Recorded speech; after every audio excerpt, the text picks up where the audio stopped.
ಎಲ್ಲರಿಗೂ ನಮಸ್ಕಾರ ಪ್ರಿಯ ವೀಕ್ಷಕರೇ. HK TV ಕನ್ನಡ ಚಾನಲ್ ವೀಕ್ಷಕರಿಗೆ ಪ್ರೀತಿಯ ಸ್ವಾಗತ. ಇದೇ 2026ರ ಮಾರ್ಚ್ 3ನೇ ತಾರೀಕಿನಂದು ಹೋಳಿ ಹುಣ್ಣಿಮೆ ಮತ್ತು ಅದೇ ದಿನ ಸಂಭವಿಸುವ ಚಂದ್ರಗ್ರಹಣ. ಈ ಅಪರೂಪದ ಸಂಯೋಗದಲ್ಲಿ ಒಂದು ಚಿಕ್ಕ ಉಪಾಯ ಮಾಡಿದರೆ ಸಾಕು, ದಾರಿದ್ರ್ಯ ದೂರವಾಗಿ ಶ್ರೀಮಂತಿಕೆ ಯೋಗ ಬರುತ್ತದೆ ಅಂತ ಜ್ಯೋತಿಷ್ಯ ಶಾಸ್ತ್ರ ಹೇಳುತ್ತದೆ. ಅದು ಏನು ಗೊತ್ತಾ? ಅದು ಕೇವಲ ಒಂದು ಕೊತ್ತಂಬರಿ ಕಾಳು. ಹೌದು ಸ್ನೇಹಿತರೆ, ಈ ಕೊತ್ತಂಬರಿ ಕಾಳಿನ ಉಪಾಯವನ್ನು ಮಾಡಿದ್ರೆ ನಿಮ್ಮ ಎಲ್ಲ ಕಷ್ಟಗಳು ನಿವಾರಣೆಯಾಗಿ ಶ್ರೀಮಂತಿಕೆ ಯೋಗ ಪ್ರಾಪ್ತಿಯಾಗುತ್ತದೆ. ಹೌದು ಸ್ನೇಹಿತರೆ, ಇವತ್ತಿನ ಈ ವಿಡಿಯೋದಲ್ಲಿ ಕೊತ್ತಂಬರಿ ಕಾಳಿನ ಮಹತ್ವ ಏನು, ಯಾವ ಜಾಗದಲ್ಲಿ ಇಡಬೇಕು, ಹೇಗೆ ಇಡಬೇಕು, ಯಾವ ರಾಶಿಯವರಿಗೆ ಹೆಚ್ಚು ಲಾಭ, ಎಲ್ಲವೂ ಸಂಪೂರ್ಣವಾಗಿ ಈ ವಿಡಿಯೋದಲ್ಲಿ ಇಂಚಿಂಚಾಗಿ ಮಾಹಿತಿಯನ್ನು ತಿಳಿಸ್ಕೊಡ್ತೇವೆ.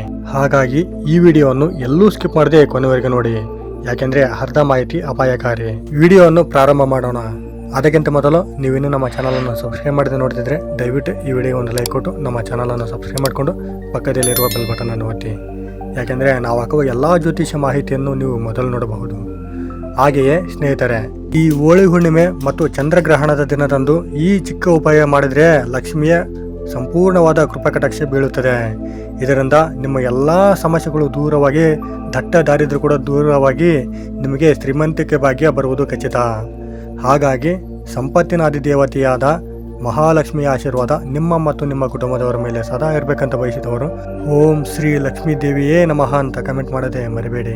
ಹೋಳಿ ಹುಣ್ಣಿಮೆ ಮತ್ತು ಚಂದ್ರಗ್ರಹಣ 2026ರ ಮಾರ್ಚ್ 3ನೇ ತಾರೀಕಿನಂದು ಮಂಗಳವಾರದ ದಿನ ಶ್ರೀ ವಿಶ್ವ ವಸುನಾಮ ಸಂವತ್ಸರ ಪಾಲ್ಗುಣ ಮಾಸ ಶಿಶಿರ ಋತು ಉತ್ತರಾಯಣ ಶುಕ್ಲ ಪಕ್ಷದಲ್ಲಿ ಬಂದಿರುವುದರಿಂದ ಈ ಚಂದ್ರಗ್ರಹಣವನ್ನು ಅತ್ಯಂತ ಶಕ್ತಿಶಾಲಿ ಗ್ರಹಣವೆಂದು ಜ್ಯೋತಿಷ್ಯ ಶಾಸ್ತ್ರದ ಪ್ರಕಾರ ಪರಿಗಣಿಸಲಾಗಿದೆ.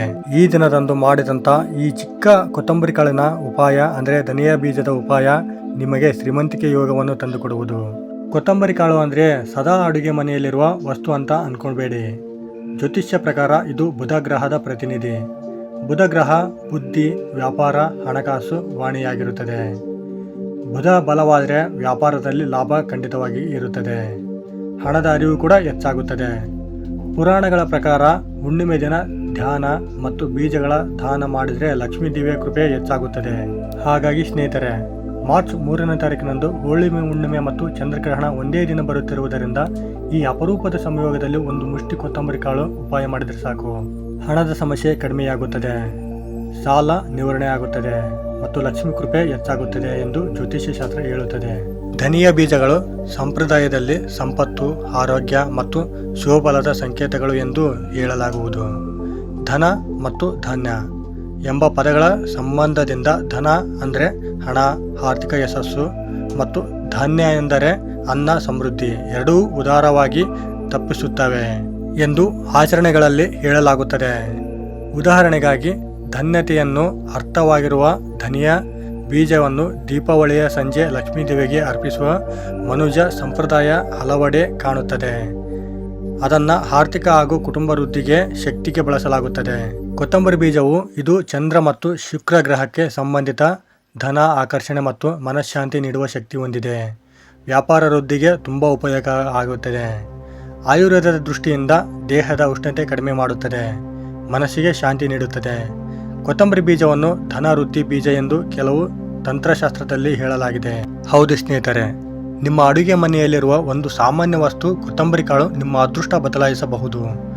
ಗ್ರಹಣ ಸಮಯದಲ್ಲಿ ಬುಧ ಗ್ರಹ ಶಕ್ತಿ ಜಾಗೃತವಾಗುತ್ತದೆ, ಚಂದ್ರನ ಪ್ರಭಾವ ಮನಸ್ಸಿನ ಮೇಲೆ ಬೀರುತ್ತದೆ. ಈ ಎರಡೂ ಶಕ್ತಿಗಳು ಒಂದೇ ದಿನ ಸೇರೋದು ಅಪರೂಪ.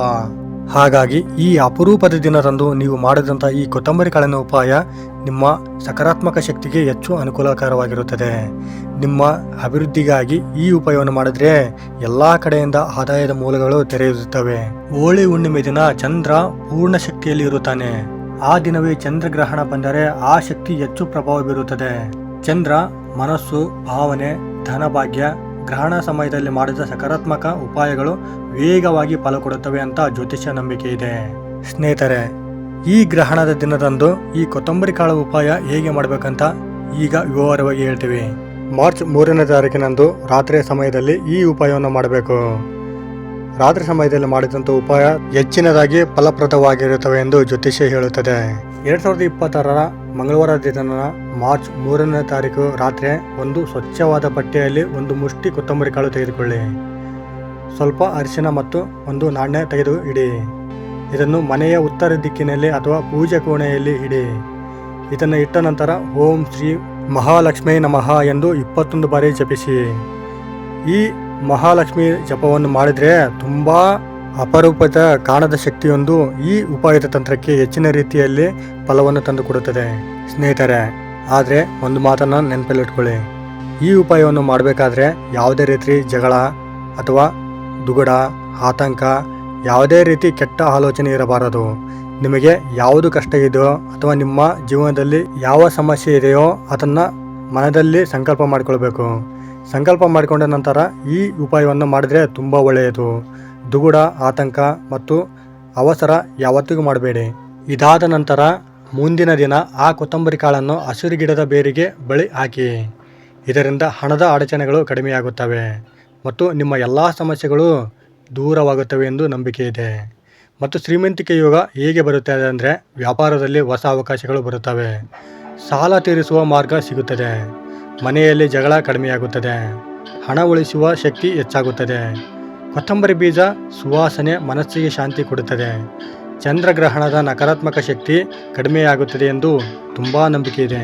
ಇಷ್ಟೇ ಸ್ನೇಹಿತರೆ, ಇದೇನು ದುಡ್ಡು ಖರ್ಚು ಮಾಡಬೇಕಾಗಿಲ್ಲ ಮತ್ತು ಹೆಚ್ಚು ಸಮಯ ಕೂಡ ವೇಸ್ಟ್ ಆಗಲ್ಲ.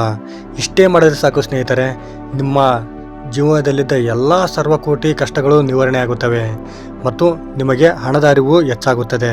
ಈ ಉಪಾಯವನ್ನು ಮಾಡಿದರೆ ನಿಮ್ಮ ಮನೆಯಲ್ಲಿದ್ದ ಎಲ್ಲ ಕಷ್ಟಗಳು ನಿವಾರಣೆಯಾಗಿ ಮತ್ತು ಗಂಡ ಹೆಂಡತಿ ಸಮಸ್ಯೆ, ಮಕ್ಕಳು ಸರಿಯಾಗಿ ಮಾತು ಕೇಳದೇ ಇರೋದು ಅಥವಾ ಅತ್ತೆ ಮಾವಂದಿರಿಂದ ಜಾಸ್ತಿ ಕಷ್ಟವನ್ನು ಅನುಭವಿಸ್ತಿದ್ರೆ ಮತ್ತು ಮೈದುನ ನಾದ್ನಿಯರಿಂದ ಕಷ್ಟವನ್ನು ಹಿಂಸೆಯನ್ನು ಅನುಭವಿಸ್ತಿದ್ರೆ ಇವೆಲ್ಲ ಸಮಸ್ಯೆಗಳು ನಿವಾರಣೆ ಆಗುತ್ತೆ ಮತ್ತು ಅಕ್ಕಪಕ್ಕದವರ ಮನೆಯ ಕೆಟ್ಟ ದೃಷ್ಟಿ ಬಿದ್ದಿದ್ರೆ ಕೂಡ ಎಲ್ಲವೂ ಕೂಡ ದೂರವಾಗುವುದು ಖಚಿತ.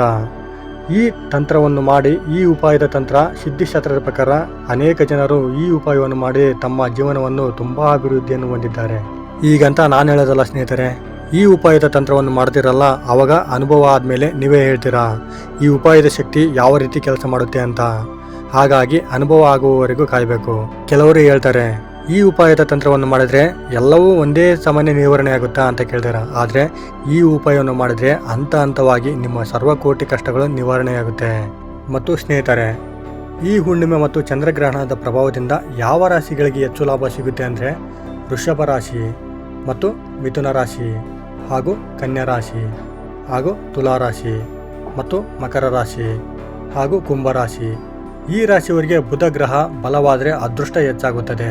ಸ್ನೇಹಿತರೆ, ಮುಖ್ಯವಾಗಿ ಈ ಗ್ರಹಣದ ಸಮಯದಲ್ಲಿ ಯಾವ ಜಾಗೃತಿಯನ್ನು ವಹಿಸಬೇಕೆಂದರೆ, ಈ ಚಂದ್ರಗ್ರಹಣದ ಸಮಯದಲ್ಲಿ ಊಟ ಮಾಡಬೇಡಿ, ಜಗಳ ಕೂಡ ಆಡಬಾರ್ದು, ಕೆಟ್ಟ ಮಾತಂತೂ ತಪ್ಪಿಸಬೇಕು, ಶಾಂತ ಮನಸ್ಸಿನಿಂದ ಉಪಾಯ ಮಾಡಿ. ಸ್ನೇಹಿತರೆ, ಈ ಉಪಾಯ ಭಕ್ತಿಯಿಂದ ಮಾಡಿದರೆ ಫಲ ಖಂಡಿತ, ಆದರೆ ನಂಬಿಕೆ ಮತ್ತು ಸಕಾರಾತ್ಮಕ ಚಿಂತನೆ ಮುಖ್ಯ.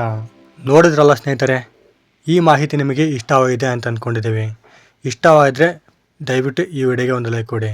ಸಾಧ್ಯವಾದರೆ ಈ ವಿಡಿಯೋವನ್ನು ನಿಮ್ಮ ಫ್ರೆಂಡ್ಸ್, ಫ್ಯಾಮಿಲಿ ಹಾಗೂ ಗ್ರೂಪ್ಗಳಿಗೆ ಶೇರ್ ಮಾಡಿ. ನೀವು ಶೇರ್ ಮಾಡುವುದರಿಂದ ನಿಮ್ಮಿಂದ ಅವರಿಗೆ ಈ ಮಾಹಿತಿ ತಿಳಿಯುತ್ತದೆ. ಇನ್ನೂ ಹೆಚ್ಚಿನ ಮಾಹಿತಿಗಾಗಿ ನಮ್ಮ HKTV ಕನ್ನಡ ಚಾನಲನ್ನು ಸಬ್ಸ್ಕ್ರೈಬ್ ಮಾಡಿಕೊಂಡು ಸಪೋರ್ಟ್ ಮಾಡಿ. ನಿಮ್ಮೆಲ್ಲರಿಗೂ ಶುಭವಾಗಲಿ. ಶ್ರೀಮಂತಿಕೆ ನಿಮ್ಮದಾಗಲಿ. ಧನ್ಯವಾದಗಳು.